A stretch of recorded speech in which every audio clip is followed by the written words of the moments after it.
Vote.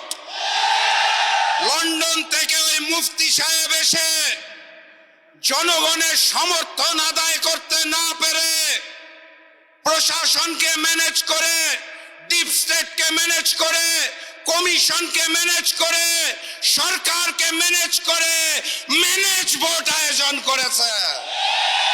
এখানে মুফতি আর নতুন জালেমকে বলতে চাই, মজলুমরা হারতে জানে না, মজলুমরা কাঁদতে জানে না, মজলুমরা থামতে জানে না। 2014 সালে হয়েছিল বিনা ভোট, 2018 সালে হয়েছিল রাতের ভোট, 2024 সালে আমরা দেখেছিলাম ডামি ভোট।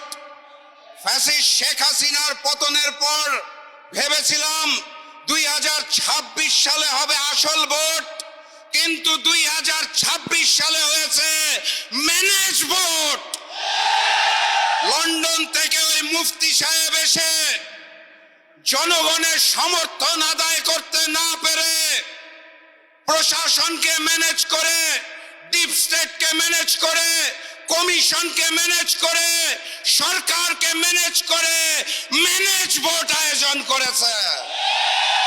এখানেই শেষ নয়, তারা ভোটের পরে ঝাঁপিয়ে পড়েছে নির্মম ভাবে জনগণের উপরে।